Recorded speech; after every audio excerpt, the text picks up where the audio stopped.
ॐ जननीं शारदां देवीं रामकृष्णं जगद्गुरुं पादपद्मे तयो श्रित्वा प्रणमामि मुहुर्मुहुः।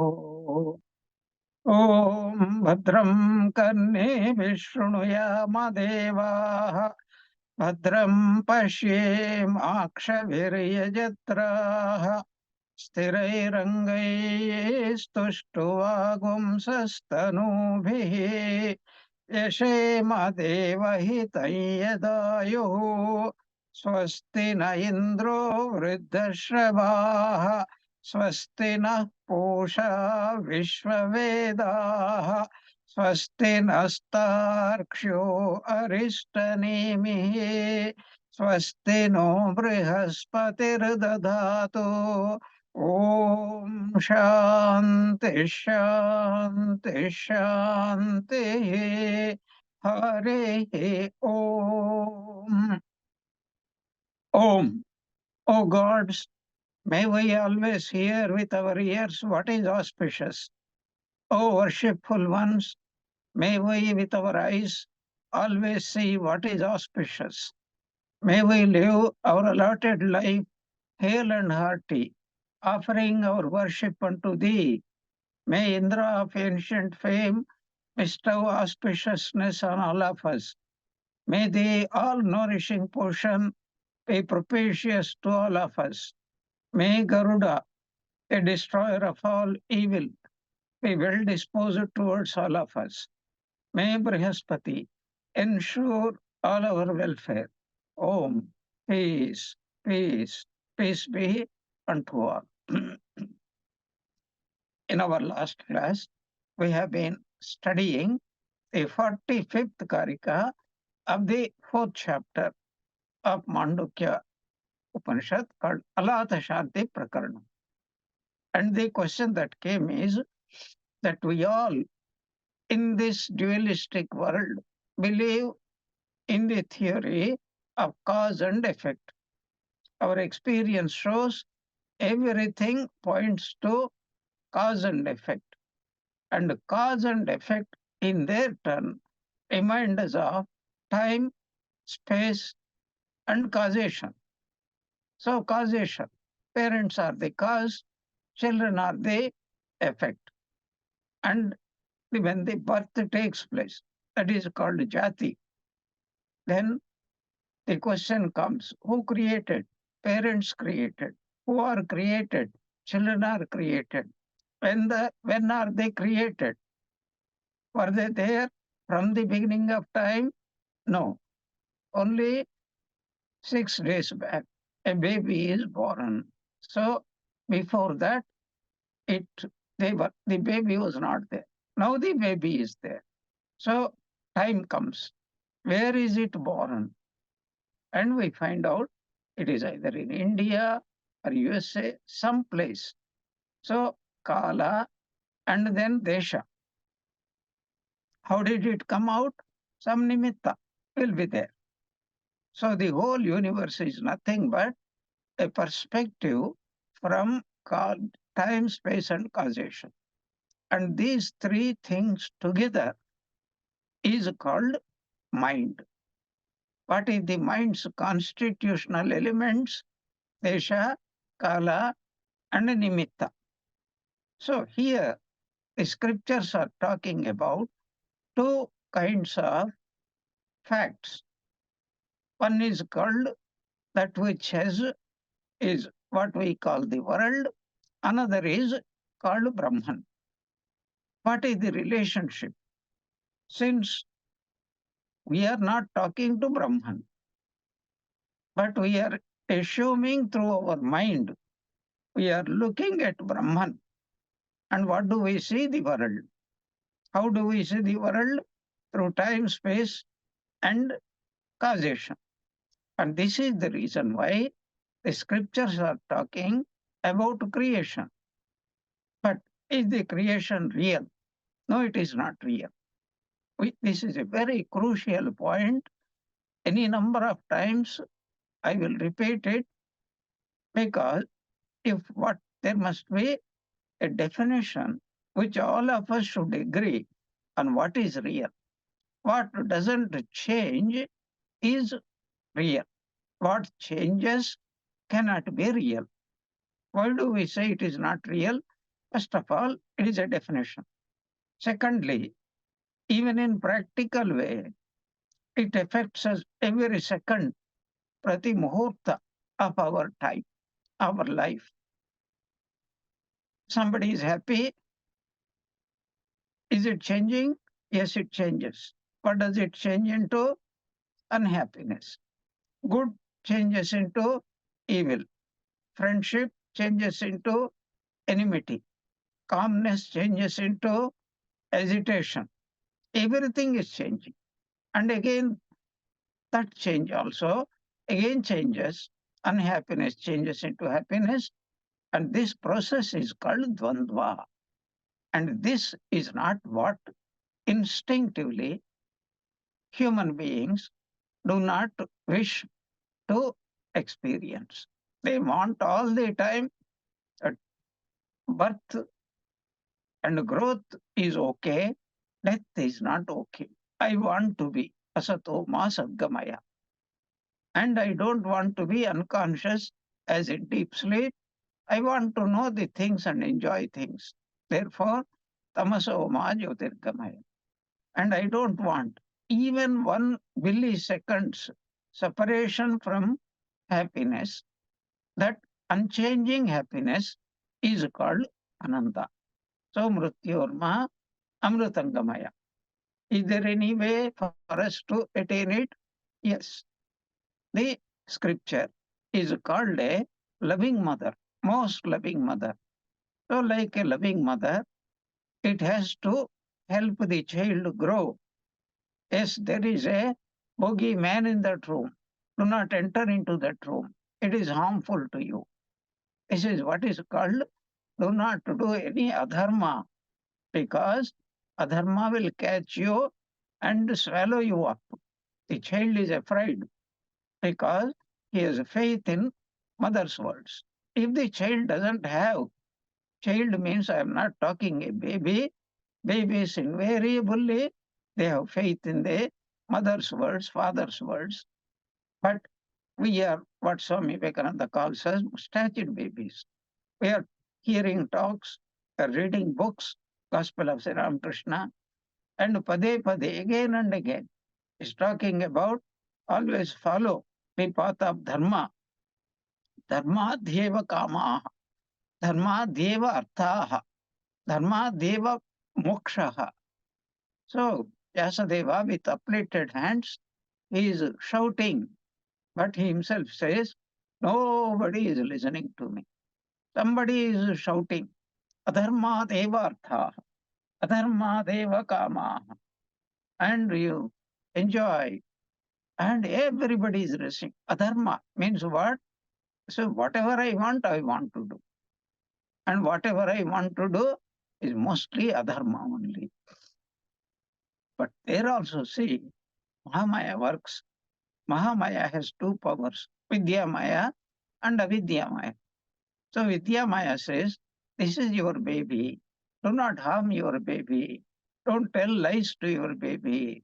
See that everything is provided for your baby and nearest family. But when it comes to outside the family, anybody can be a target for what? For adharma. So dharma means identifying oneself completely with the other and so behave as if I'm doing it to myself. That is called really dharma. And anything other than that is called adharma. But nobody can give a better definition. Swami Vivekananda is given that which takes us nearer to God is dharma. Nearer to God means nearer to our own self because tattvamasi, the word that. But that which takes us away from ourselves. That means I am the body, I am the mind, etc. That is called dharma. So the scriptures the question that has been raised earlier. Why do the scriptures talk again and again, practically in every Upanishad, about creation? Because we are like babies. There is a bogeyman, do not enter there. The purpose of saying this creation is that you want to be happy, you want to be healthy, you want always your own welfare, dharma, artha, and kama. The scriptures talk about these three things called prayers for those babies who do not understand. Real prayers is shreyas, not prayers. So we have to grow up dharma, artha, kama. That is why life has been divided into four parts. First part is to accept the creation. I am part of creation and slowly bridge the gap between what is me and what is not me. So when we enter into vanaprastha or upasana, contemplation, when we meditate, for example, on Brahma, Brahma is the entire creation. And if I meditate on Brahma, I should be able to identify myself with the entire creation. And when I identify myself with the entire creation, I cannot misbehave because it is a proven fact. Nobody wants to harm one's own self. Everybody, on the contrary, wants to do good for one's own self. So, to lead people, babies who are of less understanding, to higher truth, which is called Bhagavan, Brahma, Moksha, etc., the scriptures talk of creation and the cause and effect. So this world came from where? From God. And there is a law which even babies understand that cause and effect can never be different from each other. So if milk is white, its products also should be white only. If sugar is sweet, its product should be also can be only sweet, not anything else. So for the benefit of people who cannot understand higher truths, the ritualism, karma kanda. Then slowly, when they feel that what the scripture is talking is absolute truth, because they have experimented, only in that sense, Vedic truths are called scientific truths. Scientific truth should not be mistaken by any one of us that the Vedas are talking about the, the knowledge of God, of the world. We are talking about that methodology. If one person had mixed certain things, obtained some results, anybody who follows him mixes the same ingredients, must get the same result. That is called science. So, by following Karma Kanda, the scripture prescribes to me do this worship, yajna, or yaga, or agnihotra, sarga kamo, agnihotram yajeta. Person who is desirous of entering into heaven must perform agnihotra every day. So he does it and he goes to Swarga and he thereafterwards is convinced. Then he does something else, Putrakameshti. He gets the result. Nowadays, God also has become a businessman. So if you are praying, give me one son, and he says, buy one, get three free. That is how Dasharatha got four people. So like that, every action prescribed in the scripture proves to be an absolute truth. Etat satyam. As Mandukya says, etat satyam, sarvam satyam. Whatever is said in the Karma Kanda is an absolute scientific truth. You do it. To prove that Sri Ram Krishna is in, God has incarnated as Sri Ram Krishna. And Agni Mantra, for example, when he was doing puja, as soon as he uttered this Agni Mantra and sprinkled water all around him, immediately a wall of fire so ferocious that no evil being can ever penetrate and come inside it. So it is true. And we have not the description of what happens to other things, but we have sufficient descriptions. For example, when a person is sincerely concentrating, slowly his kundalini will be awakening. Whether you are a Christian, you are a Buddhist, you are a believer, you are a non believer, mix the ingredients, you must get the same result. So, if a Christian is meditating, he will also have the arousal of Kundalini. But then our problem is no Christian had ever said this Kundalini had risen from Muladhara to Sahasrara in the way described by Sri Ramakrishna. In fact, I don't know. I have not read tantric scriptures thoroughly, excepting here and there. Even there, it is written that there will be a state of higher and higher states of consciousness. There will be lotuses, etc. There are songs also. So it is written that mother, you who are playing in a forest of lotuses, all the lotuses represent every lotus, every chakra represents a state of mind's consciousness, where the consciousness is more and more manifest in the purified mind. That is called a chakra. If you don't understand, your head is chakra lagta hai. It is going on, roaming round and round, whirling round and round. But a Christian may have a different vision. He may see angels. He may see angels floating with big musical instruments. There is one instrument which can be carried easily only either by Bhimasena or an elephant.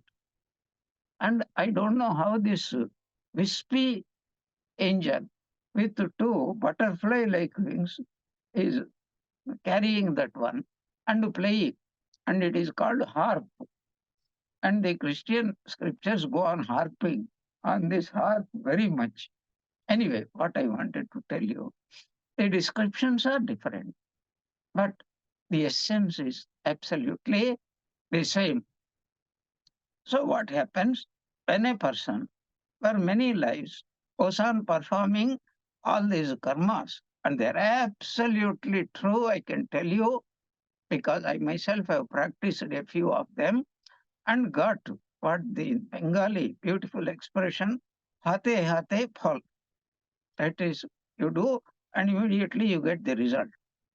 So it is absolute. When a person has an unwavering faith in this, what is called karma kanda, he is slowly introduced by his spiritual guru, that is God Himself, into now external externalization of worship must be internalized.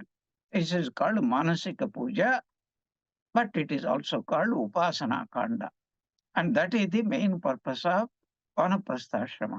And when a person goes on doing this one, slowly, he enters into that beautiful state. He experiences the same results or even better results than anybody else, then one can obtain through karma kanda, pure physical worship, etc. And then he is convinced.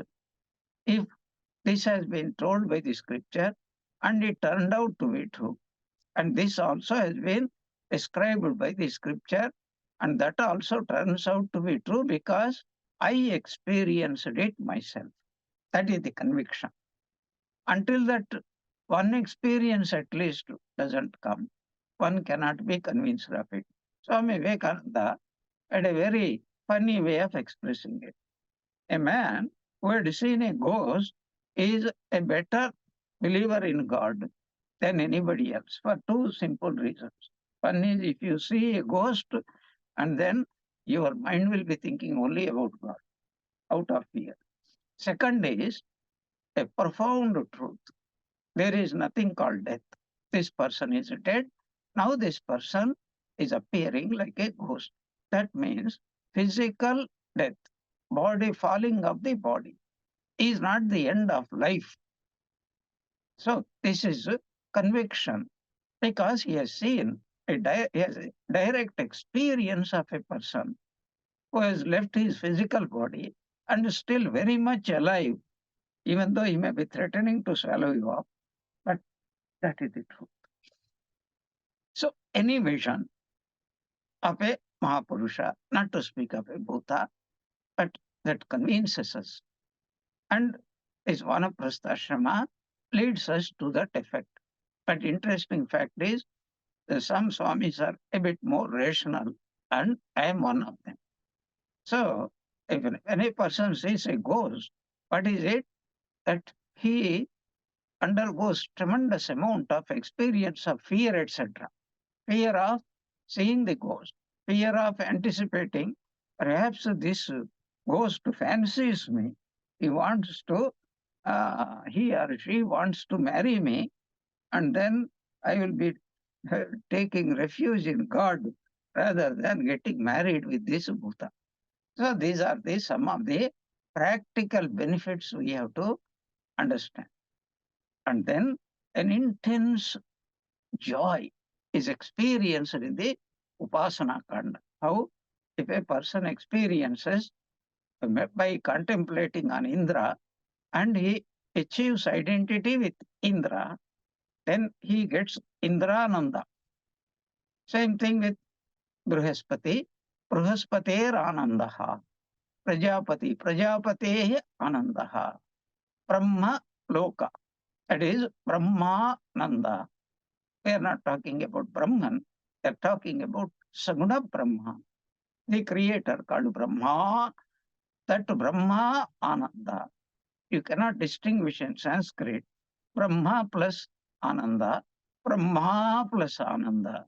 Both akaras, both vowels, the end of one word and the beginning of another word. This is called Savarna Dirgha Sandhi in Sanskrit grammar.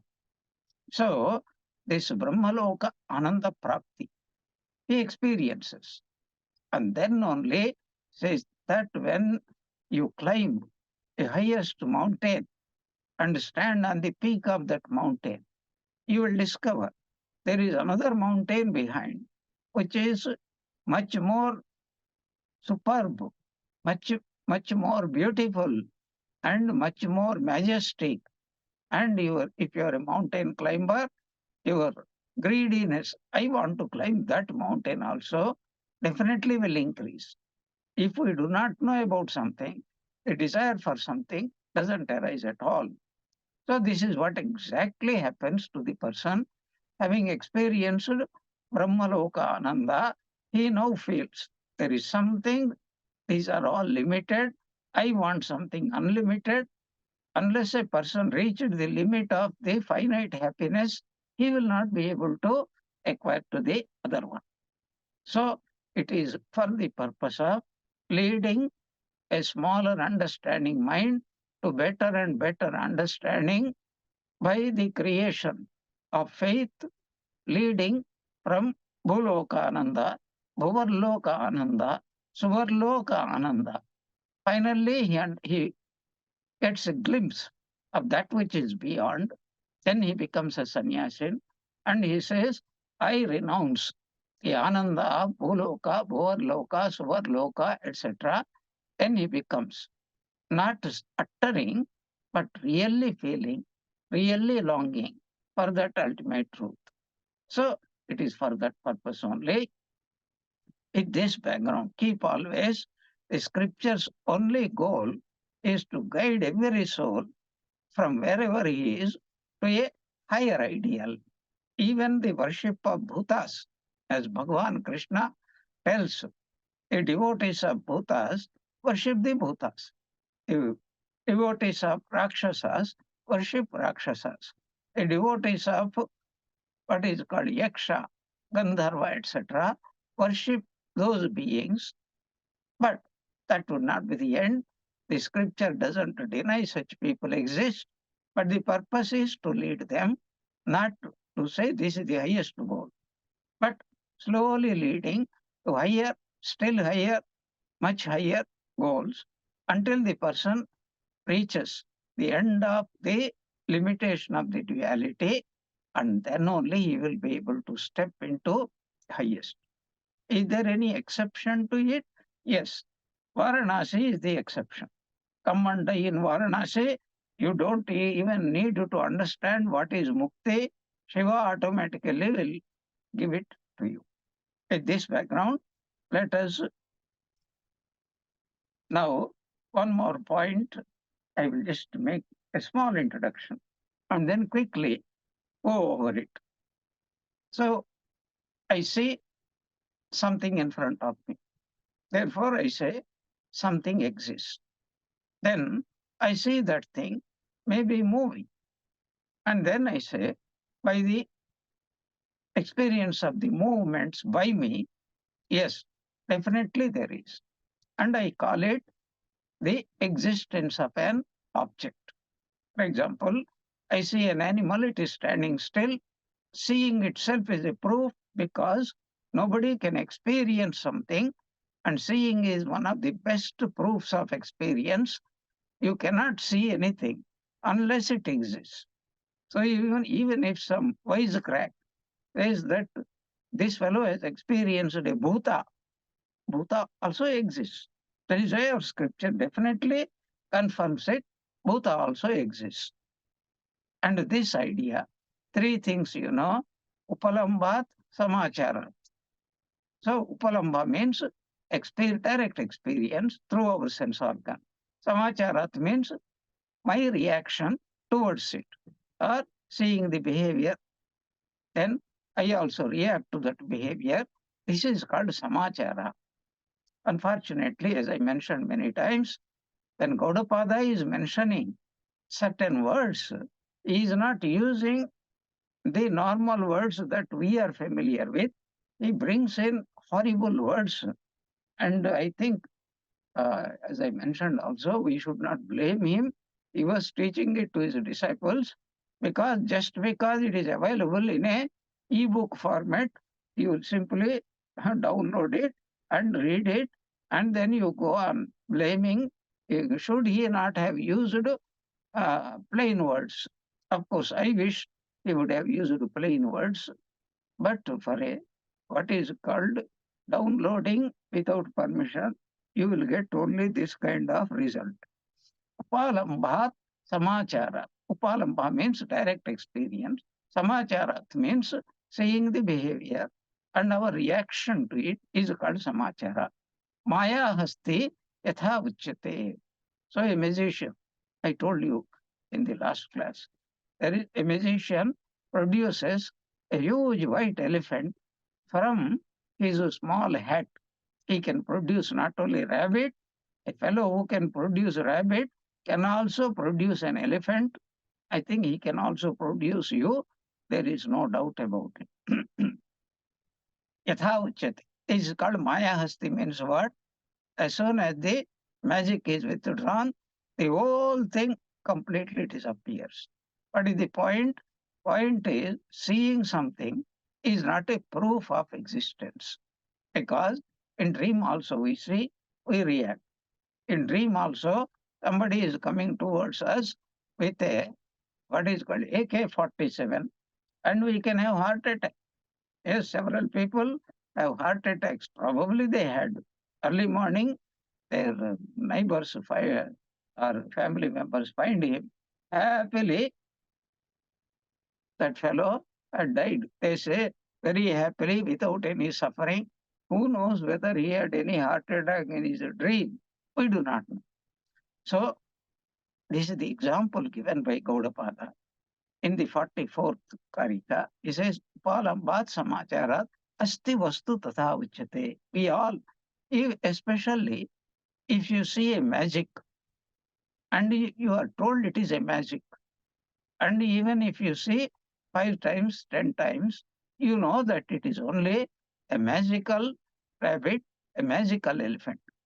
But if nobody tells it is a magic, And if you happen to see it every day, and then you will have no doubt that this thing absolutely exists really, and that is proof of it is what? Because I see it, proof of it is what? I am reacting, and it is also reacting towards me. There is definitely, it is there. Asti vastu tata uchyate. An elephant conjured up by the magician on account of its being perceived and also on account of its answering to the behaviors of a real animal is said to exist. Exactly the same way, also are objects said to exist on account of their being perceived and also on account of their answering to our dealings with them. But in truth, the objects of sense perception are as usual, as, as unreal as the magician's elephant. We have to understand that. So, exactly in the same way, the unborn Brahman is seen as born, as moving, and as real. Dreams. And one example, but I will now give you another example. Supposing somebody challenges you that you believe, you proclaim there is no Bhuta, no ghost. That fellow says, what is the problem? Go to the crematorium at midnight and come back. He says, what is the big deal? I will go. You go there. And suddenly the branches of a huge banyan tree are moving, and the dance of the devils start there, not one, but many creatures. Not only that, you hear their sounds also. It may be cricket sound, it may be jackal sound, it doesn't matter. But you hear directly they are being emitted from the mouths of the ghosts, etc. And then by the second, your confirmation that they are real and they're all looking at you. They're not looking even at a friend if you take them, and they are after you, and they're all running, having Olympic competition to grab you, who would be the first. And when you feel like that, then what is you run away. What is this example for? You will not run away if you think such a thing doesn't exist. At the moment you think it exists, you will run away. So this is what we are doing day and night, not only in the dream, but in the Jagrada Avastha also. And that the same idea is repeated in the 45th, which we have dealt with. Khyatya bhasam, chala bhasam, vastva bhasam, tathaiva cha, aja, achalam, avastutvam, vijnanam, shantam, advayam. And Gaudapada gives the earlier examples and says, Jati Abhasa. Abhasa means mere appearance, not in reality. The Jati, here Jati means birth. So as if the infinite is born. I'm using deliberately the word infinite because if you use Brahman as if somebody is sitting there with tremendous splendor, like we see Lakshmi Narayana uh, on a calendar printed by many of the business houses. No, Jati Abhasam, as if he is born. Chalabhasam, and as if he is moving. Vastvabhasam, and he is a real object. Abhasam means appearance, mere appearance, without a shred of existence. So Brahman is born, Brahman is moving, and Brahman is a real object. Tathaivacha, like Maya Hasti, etc. Because what happens? The infinite cannot be born. Because you have to remember some of the logical points. Birth is a change. And after that, a baby grows, becomes a young person, old person, diseased person, suffering person, then dead person. Now, there is a psychological point. I'm trying many times to instill that idea within all of us that as soon as you say that this is changing, something is changing. This baby is now a grown up child. This child is now a beautiful youth. This youth now is an old man. That is, The same being has changed. Now, what are you telling? What is the point? The point is that to perceive, to experience, to judge that this is changing, you must cling to something which is unchanged. Look at this example just now I gave you. So there is some person, call him a person, and that person is born, that person is growing, that person has become old, and the birth of that person, the growth of that person, the change, all the changes you are attributing to that person who is, who remains changeless. That is why you say, oh, you are the same person. I don't see any change in you. 50 years, the person laughs, he looks the same, and even though he has become Vedanti now, and you go on telling the same person.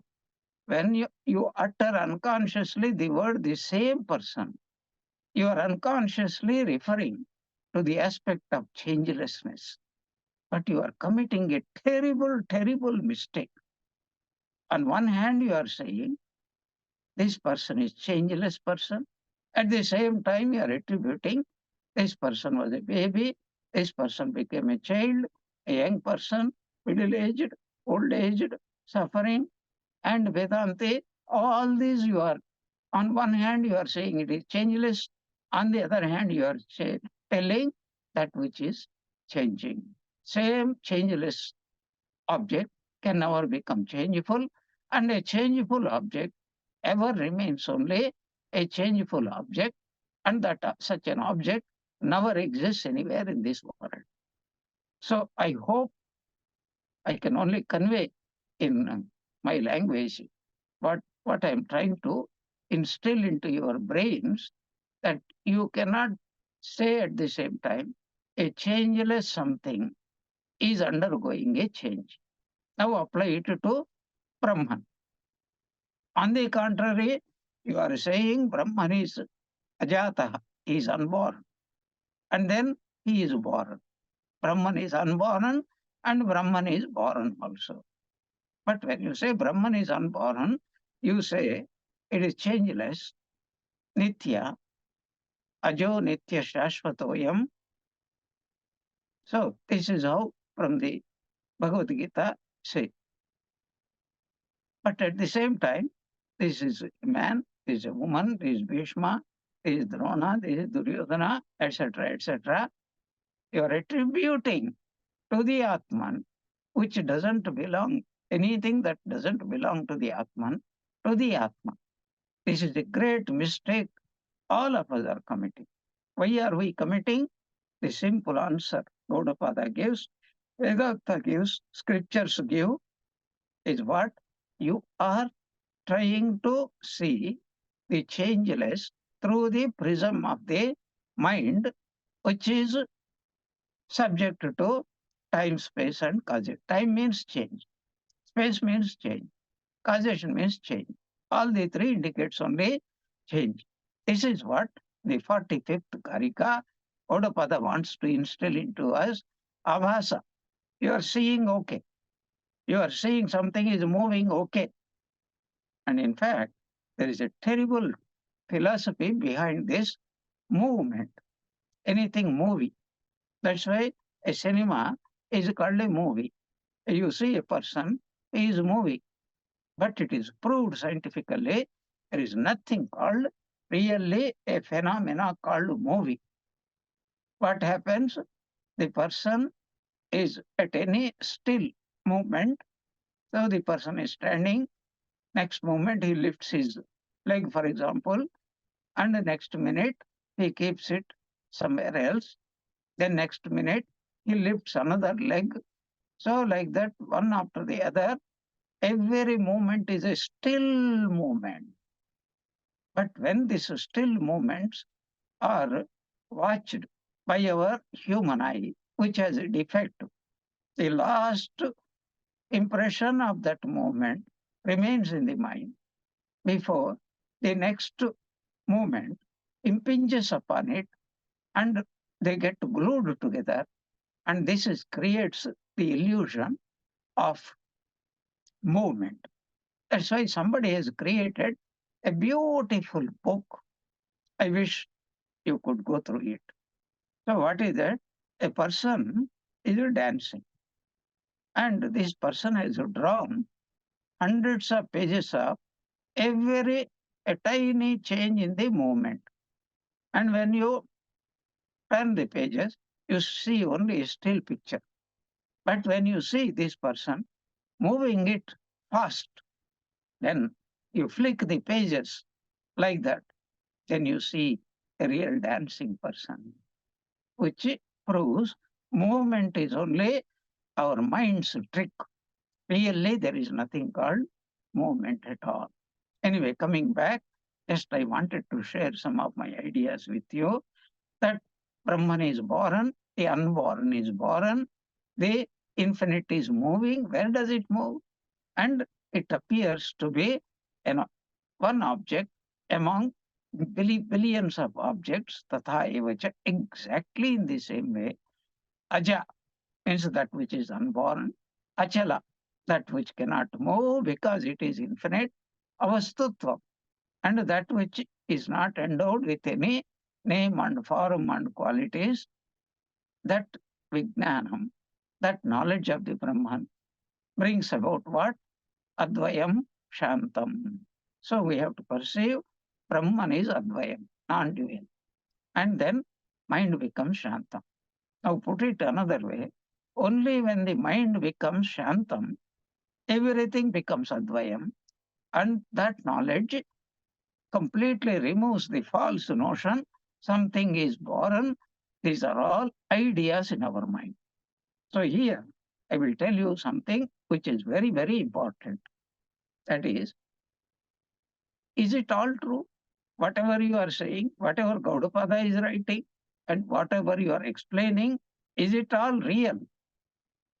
And I have to tell you, it is all false. I should not have told you that one. Because whatever we express through mind is all false. Nothing can be real. Can I think of Brahman? No, you cannot think of Brahman. Can I become Brahman? Yes, you can become Brahman. That is, you get beyond the state of mind and you become one with Brahman. Then you know Brahmavid, Brahmaveda, Brahma eva bhavati. There is no doubt. But so long as you view Brahman through the prism of the mind, because all philosophies are what? Mind-born philosophies. I am inclined to say blind-born philosophies. That is, everybody is convinced what I think is right. And that is the meaning of Sri Ramakrishna's beautiful saying.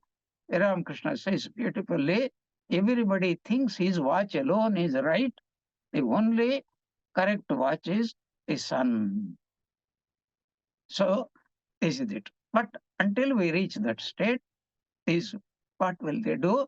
First of all, they will these thoughts, these talks, these ideas that stimulate higher reason within us, and they will not allow us to lower our mind to animal level, of the body level, of the enjoyment level. I do not for a moment mean that we should not eat, drink, or enjoy. God forbid. But what I mean is that it is all not really real. It is nothing but pure illusion in the mind. Because taste is an illusion, beauty is an illusion, good smell is an illusion, and good, what is called touch is an illusion. Everything is an illusion. So this is what we discussed. Oh, this man Devadatta is born, he moves, and he is known to be fair and tall, and therefore Devadatta is real. But in contrast to that, it is consciousness, which is free from birth, free from change, all peace, and therefore non-dual. So then we move on to the, at least one verse we have to do. Evam na jayate chittam, evam dharmaah ajah smrutaah, Evameva vijananto na patanti viparyaye. So in the 46th Karika, what is Gaudapada leading us to evam na jayate chittam. As the example given there, ustvabhasam, chalabhasam, chatyabhasam. Brahman is free from birth, from movement means change. Change means Jagrat, Sapna, Sushupti. That is the movement from one state to the other state.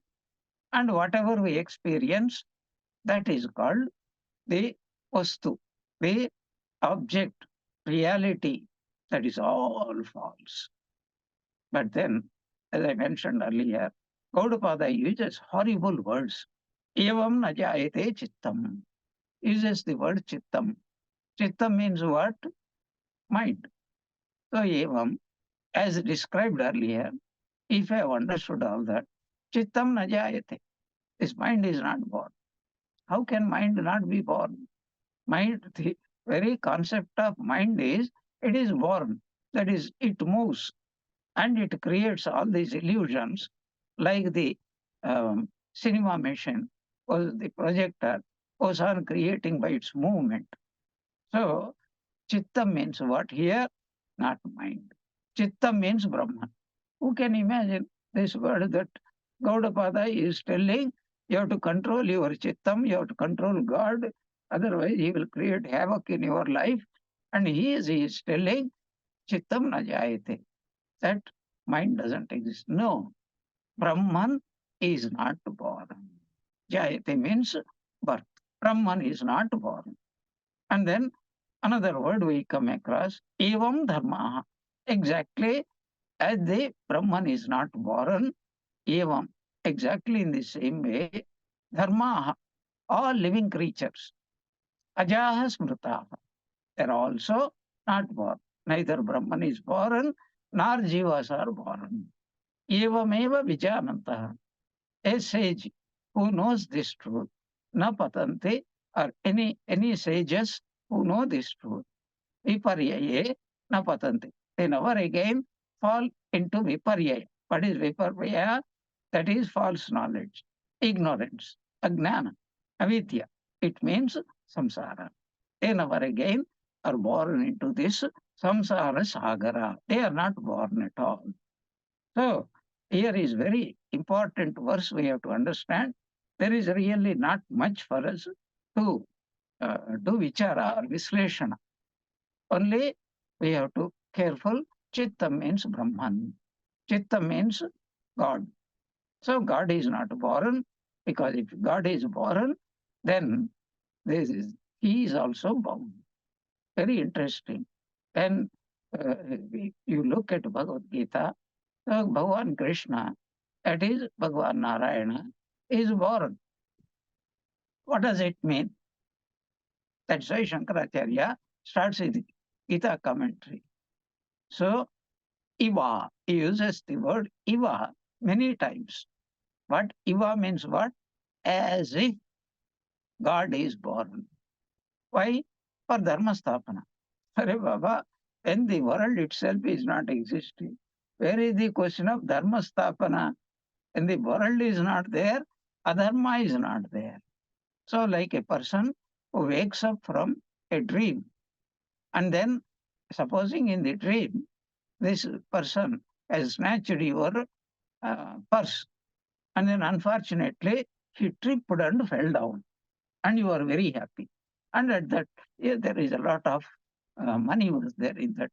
At that moment, you woke up. And then what will you do? That rascal is still unconscious. I will go back and then bring back my purse. I will retrieve my purse. Will you say that? It is as good like that.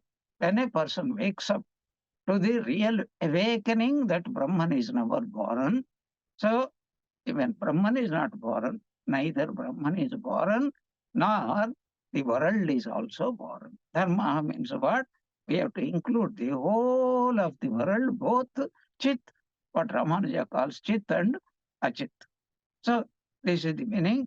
If you have heard my introduction, you will understand it. And then in the 47th Karika, Now comes what is the title of this fourth chapter? Alata Shanti. Alata means a firebrand. Shanti means that is extinguishing completely. And that is what he starts here to give, is because of this 47th Karika, this fourth Prakaranam is called Alata Shanti Prakaranam. Very beautiful way of description to indicate that the birth of Brahman and the movement of Brahman and the feeling that an object exists, Jatyabhasam, Chalabhasam, and Vastvabhasam, which we have seen earlier, is because of that. Today's class, I'll just give you 1 minute's introduction. You take up a firebrand means what? You can take a well glowing incense stick. You don't need to do anything. A thick incense stick, well glowing. Take it in your hand. Keep, what do you see? One point of the incense stick is glowing brightly. And then you move it round very fast. You see a circle. Make it a square. It appears like a square. And then make it triangle. And it becomes a triangle. If you are intelligent or capable, skillful, you can make it like your boss. So you can extinguish him with one poof like that. So you can make anything. Now, really speaking, the tip of the firebrand is only one tip. It is remains like that. So does it assume any form like a circle or a square or etc.? Absolutely no. Does it appear like a man, like a dog, like a human being, like a flower, like a tree? Absolutely no. So where from all those forms have come? They have not come anywhere. They are born out of your mind. And when you keep that incense stick steady, what happens suddenly? All those forms also disappear. So Gaudapada gives this beautiful analogy and says those forms did not come from somewhere and suddenly imposed themselves on the incense stick, tip of the incense stick. And when you stop moving this one, also those forms did not again subside back into the firebrand, but they subsided, they arose in your mind and they subsided in your mind. But the firebrand or the incense stick remains exactly the same. And this is what he says. But in the end, giving this example, he says, even like that, Brahman, because of the imagination of the mind, grahana grahaka avasam. Here is a subject, here is an object, here is the jiva, here is the world. Vijnana spanditam tatha. All this knowledge, that means where is the world? In your mind. Where is the idea I am Jivatma? In your mind, in my mind. Really speaking, there is no world. How do we know? He gives beautiful example of deep sleep, which we will talk about in our next class. Om Jananim Sharadam Devi Ramakrishnam Jagadgurum Padapadme Tayo Sritva Pranamami Muhurmuhu. May Sri Ramakrishna Holy Mother and Swami Vivekananda bless us all with bhakti. Jai Ramakrishna.